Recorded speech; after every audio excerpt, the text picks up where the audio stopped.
जो माने टाइमलाइन भितर करबा पई एग्रीमेंट हेतला जो मान सहित साइन करा जाइतला सेथिरे स्ट्रिक्ट क्लॉजेस थिला कि टाइमलाइन भितर सारिले न कोन हबो जदि न सारले कोन हबो कोन पेनाल्टी हबो कोन नाही आ एथि सहित आपण जदि खाली तुलनात्मक भाबे जदि आपण झारखंड को देखिबे झारखंड रे एई जल जीवन मिशन रे एई काम गुड़िक ठीक ठाक है नहीं अनियमिततार भयंकर अभियोग रही ओडिशार ताठारु अधिक अभियोग थिबा सत्वे सेठी जे ड्रिंकिंग वाटर आउ सैनिटेशन रे सेक्रेटरी अछन मनीष रंजन आउ मिनिस्टर जे मिथिलेश ठाकुर एक घर एक प्राइवेट सेक्रेटरी ताको भाई को घर ये सबु जगह रे ईडी रेड करूची ईडी ए घटना उपरे तदंत कलानी जे भयंकर घोटाला आइछि किंतु ओडिसा रे पाखा पाखी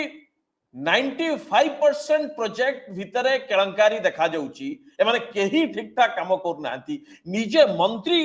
घोषणा करूचंती जे ठिकादार माने मलई खाई की पळेले that what does that mean सरकारी पैसा खाई की पळेले यहां ही तो करप्शन यहां ही तो घोटाला यहां ही तो अनियमितता मंत्री कहूचंती जे मलई खाई की पळेले एबे आम ऊपर अठा बोली देकी पळेले किंतु एपर्यंत ना ईडी पसुची ना स्टेट ऑफ विजिलेंस पसुची ना सीबीआई पसुची केही पसुना सुरेंद्र बाबू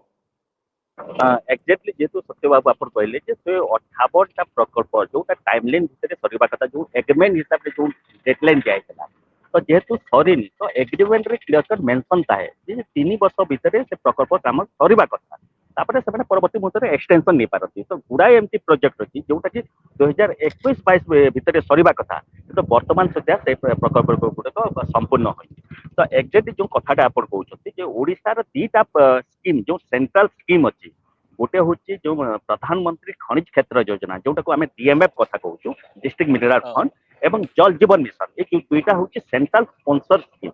तो यही योजना जो साधारण निर्वाचन गत जो साधारण निर्वाचन होता बीजेपी नेता माने जोरदार आक्रमण करते शासक दल बीजेडी को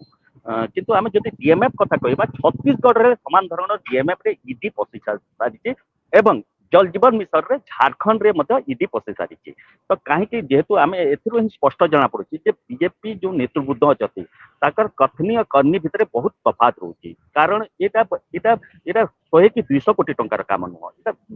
पाखापाखि 35,000 कोटी टंकार ऊर्ध्व टंकार काम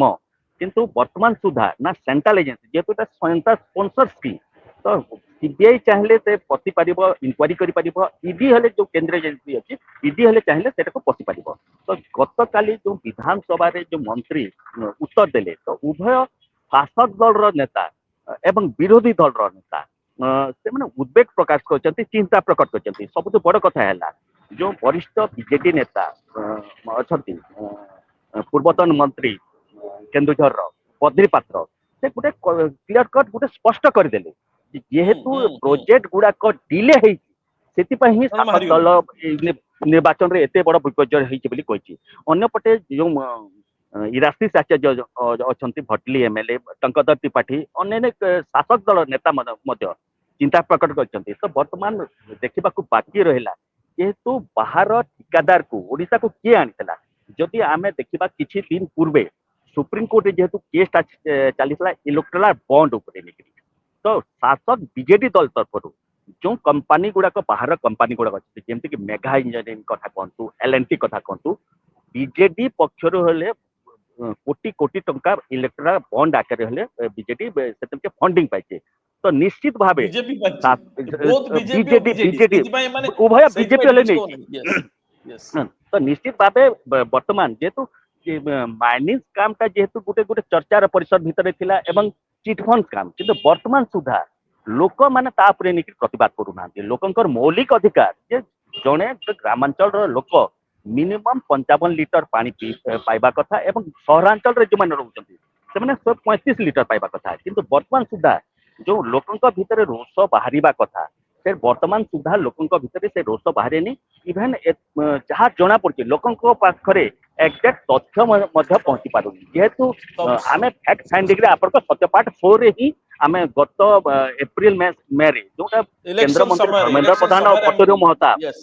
से लगे गोटे कथा कहते ओडिशा सरकार खर्च करि पारु नाहंती बोली जल जीवन मिशन आम एक्जाक्ट फिगर कौन थिला କିନ୍ତୁ କେନ୍ଦ୍ରମନ୍ତ୍ରୀ ଧର୍ମେନ୍ଦ୍ର ପ୍ରଧାନ ଭର୍ତ୍ତୃ ମହତାବ ଯାହା ମିଛ କହୁଛନ୍ତି ଆମେ ଜଳ ଜୀବନ ମିଶନ ଡ୍ୟାସବୋର୍ଡ ସହିତ ଆମେ ତଥ୍ୟ ଯୋଗାଇ ଦେଇଛୁ। yes ତ yes yes ପାଖାପାଖି ଯଦି